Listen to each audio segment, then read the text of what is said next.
दिव्यावदान जो कि बौद्ध ग्रंथ है, उसके अनुसार पुष्य धर्म का पुत्र पुष्यमित्र था, जो मौर्य वंश के अंतिम शासक बृहद्रथ के सेना विभाग का प्रधान सेनापति था। पुराण तथा बाणभट्ट के पुस्तक हर्षचरित में वर्णन है कि एक दिन बृहद्रथ अपनी सैनिकों का निरीक्षण कर रहा था तो धोखे से सेनापति पुष्यमित्र शुंग ने अपने राजा बृहद्रथ की हत्या कर दी और इस महान साम्राज्य का अंत करके 184 ईसा पूर्व में शुंग वंश की स्थापना पुष्यमित्र शुंग ने किया। पुष्यमित्र शुंग की जाति ब्राह्मण थी, जिसके कारण इसके काल में हिंदू धर्म और जाति व्यवस्था का पुनर्जागरण हुआ। पुष्यमित्र शुंग ने लोगों से अशोक की प्रसिद्धि, उसकी लोकप्रियता का कारण पूछा तो यह ज्ञात हुआ कि अशोक के द्वारा बौद्ध धर्म को अपनाना ही उसकी लोकप्रियता का कारण है। बौद्ध धर्म के विकास के लिए अशोक ने जो कार्य किया, विशेषकर अशोक ने 84,000 बौद्ध स्तूप का निर्माण किया और बौद्ध धर्म का प्रचार प्रसार किया। पुष्यमित्र शुंग पुरोहितों की राय पर बौद्ध धर्म को समाप्त करने की योजना बनाई।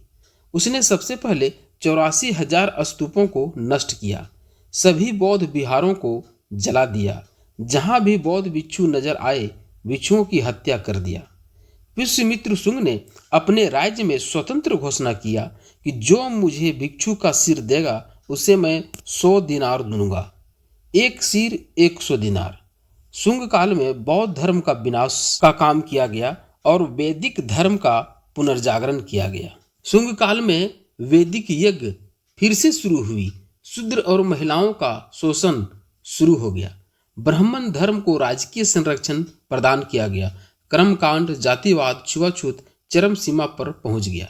शुंग काल में यज्ञ में हिंसा, पशु बलि की प्रथा प्रचलित हो गई। मनु स्मृति के लेखक मनु ने जीवो जीवास्य भोजनम का सिद्धांत दिया, अर्थात जीव ही जीव का आहार है। मनु ने कहा कि यज्ञ में दी गई बलि हिंसा नहीं कहलाता।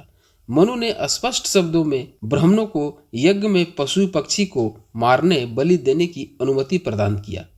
इतिहास में कई शासक हुए जिसने अपने धर्म का उत्थान किया, लेकिन पुष्यमित्र जहां एक ब्राह्मण धर्म का विकास कार्य किया, वहीं बौद्ध धर्म का विनाश किया। आखिर क्यों? एक मान्यता के अनुसार पुष्यमित्र शुंग प्रसिद्धि पाने के लिए बौद्ध धर्म को नष्ट किया। बौद्ध धर्म और अशोक को देश विदेश में ख्याति प्राप्त था, इसे नष्ट करके वो प्रसिद्ध होना चाहता था। दूसरी मान्यता के अनुसार पुष्यमित्र शुंग ब्राह्मण था और भारत में वैदिक काल से ही प्रचलित ब्राह्मण धर्म को स्थापित करना चाहता था, इसलिए उसने बौद्ध धर्म के सभी निशानियों को मिटा दिया और साम्राज्य में सिर्फ ब्राह्मण धर्म को संरक्षण दिया, उसके विकास के लिए प्रयास किया।